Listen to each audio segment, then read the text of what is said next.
Bonjour YouTube. Aujourd'hui, je vais vous faire une vidéo pas très joyeuse, je m'excuse d'avance. C'est une vidéo qu'on me demande depuis très longtemps, des mois, des semaines, des millénaires. Il y a un an, j'ai publié sur Facebook une vidéo qui, je ne pensais pas ferait autant de buzz. C'est-à-dire que quand j'ai publié cette vidéo, pour expliquer les choses, il y a eu des milliers de partages, de commentaires, tous les magazines ont relayé l'info. C'est un truc assez ouf en fait. Et c'est la vidéo dans laquelle j'annonçais que j'étais en hôpital psychiatrique.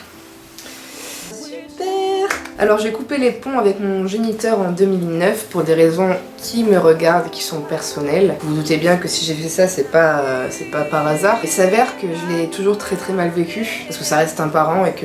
Enfin un parent c'est un grand mot venant de sa part. Quand j'étais au collège, j'ai commencé à me mutiler le bras gauche parce que c'était la seule façon pour moi d'exprimer toute la souffrance que j'avais. C'était la seule façon de montrer à quel point j'avais mal. Très peu de personnes le comprennent parce que pour eux la mutilation c'est un acte de faiblesse. Mais vous vous rendez pas compte en fait à quel point la mutilation c'est être fort. Vous vous rendez pas compte pour quelqu'un qui est dépressif à quel point c'est dur de vivre avec ça au quotidien. Et il s'avère que j'ai passé donc des années un peu sombres. C'était plus ou moins passé et début 2016, il est revenu à la charge parce que je ne l'avais pas supprimé ou bloqué de partout. C'est l'erreur que j'avais faite et il me harcelait tout le temps, tous les jours, d'appels, de SMS, de messages Facebook. Il publiait sur toutes mes photos des choses personnelles qui ne regardaient que nous. Et j'ai commencé à ne plus en pouvoir parce que c'était dur pour moi dans le sens où c'était à chaque fois que j'arrivais à oublier, à passer à autre chose par rapport à ça, à chaque fois que j'arrivais à oublier son regard et son visage, et oublier le visage de son géniteur c'est quand même quelque chose de fort, et à chaque fois que j'arrivais à ne plus m'en souvenir tellement ça faisait longtemps que je l'avais pas vu, c'était à chaque fois à ce moment-là qu'il réapparaissait. Comme si je ne pouvais pas tourner la page. Été 2016, donc l'année dernière, j'ai commencé à être très difficile à vivre. Et pour moi, et pour les autres, mon entourage, ceux qui étaient auprès de moi, c'est-à-dire ma mère avec qui je vis, mes proches en général, c'était vraiment quelque chose d'ingérable. C'est-à-dire que j'étais énervée, irritée, irritable, tout le temps, c'était une catastrophe. On pouvait pas me parler sans que je parte au quart de tour. En fait, dès que je n'étais plus seule, c'était un calvaire. Je ne voulais absolument pas voir des gens. Et le simple fait d'avoir quelqu'un dans mon champ de vision me rendait absolument folle et j'arrivais plus du tout à communiquer avec autrui. C'était horrible, c'était invivable. J'ai fait vivre un calvaire à mon entourage parce que vraiment j'étais très difficile. Jusqu'au jour où j'ai pris la décision d'aller voir le médecin généraliste, que je savais vraiment pas ce qui se passait. Peut-être que j'étais malade, pas psychiquement, mais peut-être que j'étais malade juste physiquement et que du coup, je sais pas, je savais plus du tout quoi penser de ça. C'était vraiment très dur et il s'avère qu'à ce moment-là, je me mutilais énormément. Le bras droit cette fois-ci. Parce que le bras gauche était tatoué, je ne voulais plus le l'abîmer. Je me mutilais beaucoup. Et on m'a parlé, je lui ai dit ces choses-là. Je lui ai dit ce que je ressentais au plus profond de mon être et c'est très dur pour moi parce que je suis quelqu'un qui ne se confie absolument pas de vive voix. Je pourrais écrire tout ce que vous voulez, mais alors de vive voix, c'est juste pas la peine du tout. Et il m'a regardé. Il y a eu un blanc. Il m'a dit, mais Cécilia, vous êtes en dépression? Ah bah tiens donc, quelle bonne nouvelle. Je pense que j'ai toujours un peu pensé ou su que c'était ça au fond de moi. Mais je sais pas, je pense que je me voilais un peu la face, que je voulais pas admettre la vérité parce que j'avais peur de ça, parce qu'on n'en parle pas assez, mais la dépression c'est une réelle maladie, celle qui tue le plus de personnes sur Terre, et le problème c'est qu'on la prend pas assez au sérieux. Et il m'a dit ça, il m'a prescrit des antidépresseurs, des anxiolytiques et des somnifères parce que je dors plus, ça fait des années que je dors pas. Et je suis sortie du cabinet, je me souviens, je me vois encore marcher à la pharmacie en larmes, complètement en larmes, je savais plus du tout où j'étais, c'était absolument horrible. Et je suis allée m'asseoir à la terrasse d'un café, j'ai pris une grenadine. J'étais là toute seule et je pensais à plein de choses et je me disais comment t'as pu en arriver là alors qu'au final t'as rien demandé. Je pense pas avoir mérité quelque chose comme ça. Je suis rentrée chez moi et j'ai commencé le traitement qui fut un désastre total. C'est-à-dire que j'ai absolument pas géré le médicament. J'ai des effets secondaires absolument ignobles. Je faisais des malaises tout le temps, je vomissais H24, je ne pouvais plus rien avaler. J'ai perdu 10 kilos en une semaine. C'était énorme, les gens qui me voyaient halluciner parce qu'ils comprenaient pas comment j'avais pu perdre autant de poids en si peu de temps. Et je suis allée voir mon médecin, je lui ai dit écoutez moi je peux plus, je supporte pas. Et il m'a dit mais pourquoi vous l'avez pas arrêté avant? Je lui ai dit bah je pensais pas que j'avais le droit de l'arrêter toute seule en fait. Donc oui j'ai un peu chié sur ce coup là. Et en fait, on m'a donné un autre traitement qui ne marchait pas. Et rien n'y faisait. Et je me mutilais tous les jours. C'était vraiment la seule façon pour moi de rester en vie et de survivre à tout ça. Je me souviens un jour, ma mère l'a découvert parce que je le cachais beaucoup. Je voulais absolument pas que ça se sache. Et un soir, j'ai fait ça dans le salon et j'étais tellement démunie que j'avais voulu aller me coucher direct. Et en fait, j'avais tout laissé sur la table du salon et j'ai absolument pas pensé à tout ça. Et ma mère, le lendemain matin, a vu les lames, les mouchoirs en sang, enfin c'était une catastrophe. Et elle m'a dit quelque chose qui m'avait beaucoup blessée ce jour-là. Elle m'avait dit que si ça continuait, c'est elle qui allait se suicider. Ça m'avait fait mal à un point parce que c'est pas la chose que j'avais besoin d'entendre.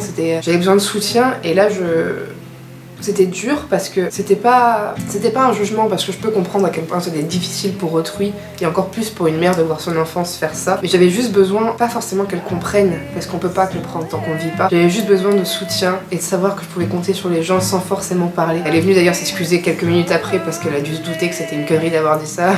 Et en fait ça passait pas. Les jours passaient, les mois passaient et rien n'y faisait. Début septembre, je suis allée au CMP, c'est-à-dire le centre médico-psychologique, parce que j'avais besoin de voir quelqu'un vraiment, un psychiatre. Et c'était gratuit parce que j'avais pas les moyens de me payer des séances de psychiatre. Et je suis arrivée dans le centre, j'ai vu une infirmière qui m'a pris en charge. On s'est assise dans un bureau et puis elle m'a dit « Mais qu'est-ce qui vous amène ici ?» Et je ne savais absolument pas quoi dire, quoi répondre, parce que c'était tellement... Il y avait tellement trop de choses que je savais plus par où commencer. Et vu que je suis quelqu'un qui se renferme beaucoup sur elle-même et dès qu'il y a un souci, je vais plutôt en rire parce que c'est nerveux, c'est mes nerfs qui vont lâcher et je vais rigoler plutôt que de fondre en larmes, alors que c'est la seule chose dont j'ai envie. Et je l'ai regardé, j'ai rigolé et je lui ai parlé de mes idées noires et je lui ai montré mes bras. Et il y a eu un silence. Elle m'a regardée puis elle m'a dit « Est-ce que vous êtes prête à vous faire aider ?» Je lui ai dit « Ben oui, sinon je ne serais pas là. » Je m'attendais pas à ce qu'elle allait faire. Je pensais que ça allait être quelque chose qu'elle allait juste me présenter un médecin ou quelque chose comme ça. Elle est partie passer un coup de fil. Lorsqu'elle est revenue, avec un sourire jusqu'aux oreilles et elle m'a dit « Madame Pascal, c'est bon, il y a une place dans le centre hospitalier, vous allez pouvoir rentrer dès aujourd'hui. » Je dis « Mais pardon ?» Je pensais pas du tout à ça. Et quel sont le centre hospitalier ?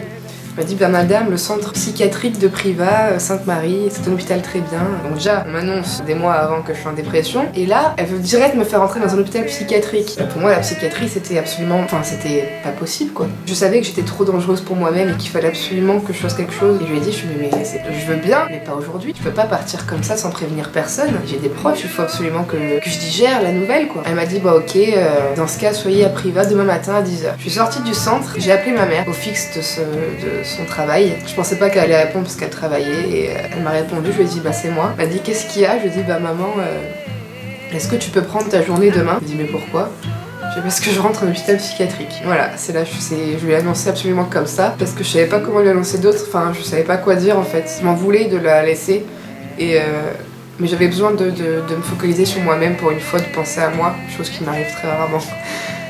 Et en fait, je crois qu'elle a été complètement sonnée. Je pense qu'elle a pas du tout réalisé ce qui se passait. Et elle m'a dit bah bien sûr. Et moi j'ai été en larmes, j'ai pleuré toutes les larmes de mon corps. Je suis rentrée chez moi, je fais mes affaires pour le lendemain. Le lendemain on est parti à Privas, en direction de l'hôpital.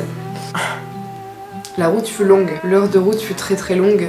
C'était très dur, je pensais à des tas de choses. Et je me disais comment j'ai pu en arriver là et comment j'ai pu rentrer dans quelque chose d'aussi difficile. Et lorsque je suis arrivée au centre, on m'a prise en charge afin de me faire signer tout un tas de papiers. Et une infirmière m'a dit bah suivez-moi, je vais vous montrer l'unité dans laquelle vous allez être et votre chambre. Donc déjà l'unité, le mot unité ça me paraissait vraiment sombre, c'était vraiment pour moi comme dans les films d'horreur quoi, c'était horrible. Et ma mère m'a suivie, on est allées toutes les deux. Et il s'avère que j'ai une peur dans la vie qui est très très très étrange. J'ai très très peur des handicapés. C'est-à-dire que c'est pas méchant.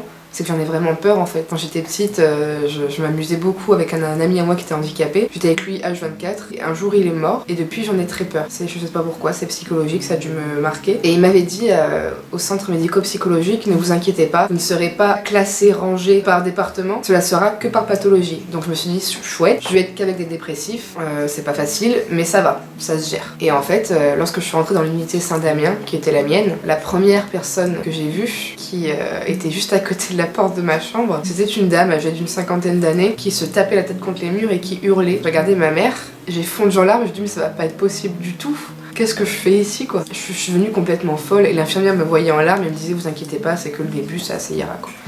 Waouh! Ils m'ont fait visiter l'enceinte dans laquelle j'étais et il y avait vraiment que des choses tellement tellement surréaliste. Et en fait, il m'avait complètement menti parce que on n'était pas du tout rangé par pathologie. On était rangé malheureusement par département. Donc j'étais pas du tout avec des dépressifs, j'étais avec un peu de tout en fait. Des gens vraiment très très malades physiquement et mentalement, des schizophrènes, des dépressifs et plein d'autres choses comme ça. Et c'était très très très très très très dur. Ma mère est partie, je me suis retrouvée toute seule. Je crois que ça a été la soirée la plus horrible de toute ma vie. J'entendais cette dame se taper la tête contre les murs, hurler.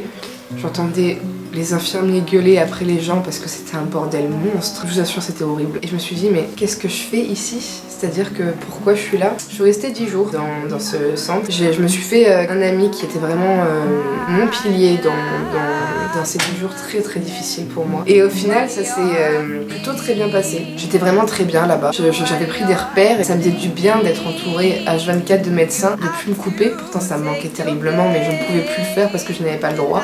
Et je ne voulais surtout pas être isolée. Je crois que c'est vraiment un très très bon souvenir au final. Mais lorsque je suis sortie, mon psychiatre m'a dit, Cécilia, vous n'avez rien à faire ici. Vous êtes dépressive, vous êtes mal, vous êtes consciente d'absolument tout ce qui se passe en vous et vous n'avez rien à faire ici. Vous n'avez pas besoin de voir tout ça. Je suis partie du centre et lorsque je suis rentrée chez moi, c'était pire qu'avant. C'était pire qu'avant parce que le choc entre mon quotidien chez moi, seule toute la journée, et l'hôpital entouré H24 était absolument trop gros. C'est-à-dire que le ravin était énorme et je n'arrivais pas du tout à gérer. J'ai eu une dizaine de traitements différents d'antidépresseurs, d'anxiolytiques qui n'ont absolument pas marché. Mes bras étaient absolument détruits. C'était une catastrophe. C'est toujours une catastrophe d'ailleurs. C'était profond, c'était horrible, c'était horrible. Je crois que le pire, c'est que quand je le faisais, je ressentais une telle satisfaction, une telle fierté. C'est-à-dire qu'à chaque fois que je me taillais les bras et que je voyais ma chair et mes veines, parce que oui, je les voyais tellement c'était profond, à chaque fois, à chaque coupure, je ressentais une fierté, j'en rigolais tellement c'était fou. Et la seule chose qui me venait à l'esprit après, c'était de prendre mon bras en photo tellement j'en étais fière, tellement ça me faisait du bien. Et c'est horrible d'en arriver là. C'est horrible de se faire autant de mal. Et j'arrivais plus du tout à gérer et je pensais à la mort tous les jours. J'arrivais plus à vivre normalement, c'est-à-dire que je pensais à la mort à chaque seconde de ma vie, vous voyez. C'était horrible parce que quoi que je pouvais faire, je pensais à mourir. Je pensais à comment je pourrais mourir. Je pensais quand j'étais chez moi à sauter du balcon, en la tête la première pour me fracasser le crâne et crever direct. Je pensais quand j'allais dans la rue à me jeter sous des bagnoles. Je pensais quand je prenais le train à me jeter sous le train, je me voyais me jeter sous les rails. Et quand on arrive à se voir se tuer tous les jours, à rêver de la mort toutes les nuits, à ne plus dormir, à faire des insomnies horribles, à transpirer la nuit, parce qu'on n'arrive plus du tout à gérer tout ce qu'on ressent, et son mal-être et sa destruction, c'était horrible. Je ne pouvais absolument plus continuer comme ça. Je voyais encore mon psychiatre, très peu d'ailleurs, parce que lui il estimait que tout allait bien, parce que je crois qu'il se rendait juste pas compte en fait de ce qu'il y avait en moi, du démon qui me bouffait H24. Et je continuais à le voir. Et il me disait à chaque séance, Cécilia, vous allez mal aujourd'hui. Ah ouais, je sais que je vais mal, c'est pour ça que je viens de voir. Du coup j'en ai eu marre. J'en ai eu ras le cul d'entendre des paroles à 2 balles, des choses qui ne m'aidaient absolument pas. Je voulais pas qu'on parle, je voulais pas parler, je m'en foutais de parler, parce que parler c'est facile. Ce que je voulais c'était des solutions, je voulais qu'on trouve une solution à mes problèmes, qu'on trouve comment me sortir de là sans me dire des phrases fake qui sortent à tout le monde. J'en avais marre de ça. Et j'en avais marre de prendre des médicaments qui me rendaient zombiesque. Ça ne se dit absolument pas, mais j'aime bien ce mot. J'étais un déchet H24, je faisais que de somnoler, c'était horrible. J'en avais juste marre d'avoir toutes ces choses autour de moi qui ne fonctionnaient pas. Ça passera avec le temps, t'es jeune. Non, mais pourquoi? Pourquoi vous dites des choses comme ça? Vous savez pas ce que c'est la dépression.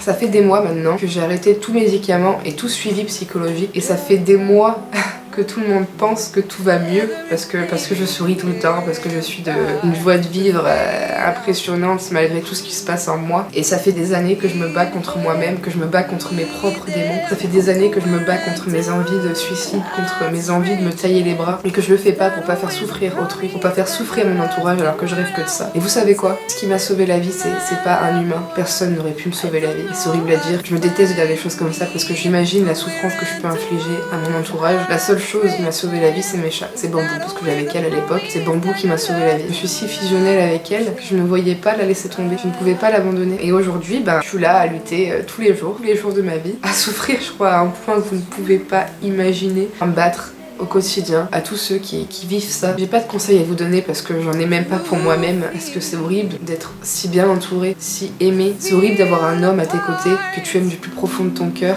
et qui t'aime réciproquement de la même façon et de pas réussir à être pleinement heureuse. C'est horrible parce que moi je rêve que de ça et le problème c'est que je suis vite rattrapée par tout ce qui me bouffe. Le pire c'est la nuit quand les gens dorment et que je me retrouve toute seule et que je sais plus du tout quoi penser et quoi faire tellement j'en peux plus, je suis à bout et je sais combien c'est difficile à vivre. Pour tous les gens qui sont en dépression et qui se sentent incompris, je pense que la clé c'est pas de sortir et de voir du monde parce qu'on n'en a pas envie du tout. Je pense qu'il faut simplement essayer de vivre avec ce démon, en prendre conscience, savoir pourquoi, pas de le subir mais de l'accompagner. Je pense qu'on n'est jamais vraiment séparés, pas toujours facile du tout de vivre avec, mais moi j'arrive pas vraiment. Mais je pense que c'est au final la meilleure chose qu'on a à faire, que les médicaments ne sont que des putains de conneries et qu'on n'a pas besoin de ça. On n'est pas fou, on est juste détruit. C'est pas du tout la même chose. Et je dirais à toutes les personnes qui entourent les dépressifs qu'il faut arrêter de penser que la dépression c'est vraiment quelque chose de futile. Il faut arrêter de penser que la dépression c'est quelque chose qui passera avec le temps, parce que c'est pas ça. La dépression c'est pas quelque chose qui du jour au lendemain s'en va. La dépression c'est pas quelque chose avec laquelle on aime vivre. Il faut que vous arrêtiez sincèrement de dire aux gens dépressifs ça va aller, souris un peu, vois du monde, sors, occupe-toi l'esprit, fais un petit effort. Franchement je suis sûre que si tu fais les bons choix, ça passera. Le problème c'est que les bons choix on est incapable de les faire, vous voyez. Le problème quand on est dépressif, c'est que tout nous semble noir, on a confiance en rien, en personne et encore moins en nous-mêmes. La vie devient absolument amère. On a l'impression que rien n'a de goût. Et moi actuellement, la chose qui me raccroche à la vie, sans parler de mes chats ou de ma mère qui est très présente, c'est mon homme, sans qui je ne pourrais absolument plus tenir debout, je pense aujourd'hui. Il ne le sait sûrement pas, mais m'apporte énormément. Parce qu'on n'en parle pas en fait, parce qu'on ne parle pas de tout ça. Et le fait de pas en parler, de pas ressasser cette chose horrible, fait que j'arrive à l'espace d'un instant l'oublier. Et quand je suis avec lui, tout devient plus simple. Et quand je ne suis plus avec lui, tout revient. C'est le problème d'une dépressive et d'une dépressive comme moi, c'est que je suis complètement dépendante affective, je suis complètement parano. Le moindre détail me fait complètement vriller. Je ne tape pas de crise, très peu. Par contre, je garde beaucoup de choses en moi qui me détruisent H24 et c'est ignoble, je vous assure. La dépression c'est une vraie maladie. C'est quelque chose qui nous prend la main, qui ne nous lâche plus. C'est quelque chose qui... J'ai les frissons en vous disant ça tellement ça me fait mal parce qu'il y a toujours quelque chose qui va pas. Quand vous pensez que moralement ça va, votre corps vous fait ressentir que non. Bref, pas ma pauvre, ça va pas. C'est-à-dire que je suis malade H24, que j'ai des maux physiques absolument horribles. J'ai que 20 ans et j'ai l'impression d'en avoir 70. C'est affreux. Je sais que cette vidéo va être vue par des milliers de personnes et je sais que beaucoup vivent la même chose, me soutiennent. Je vous fais plein de gros bisous et je vous remercie d'avoir regardé cette vidéo. Si elle vous a plu, vous pouvez mettre un petit pouce bleu. Si vous n'avez pas plu, un petit pouce rouge. Vous pouvez aussi la commenter, donner vos avis, vos impressions et pourquoi pas vos ressentis, votre propre expérience, votre propre histoire. Si vous voulez partager la vidéo, n'hésitez pas, il y a pas de soucis. Je vous aime très fort et à très bientôt pour de nouvelles vidéos.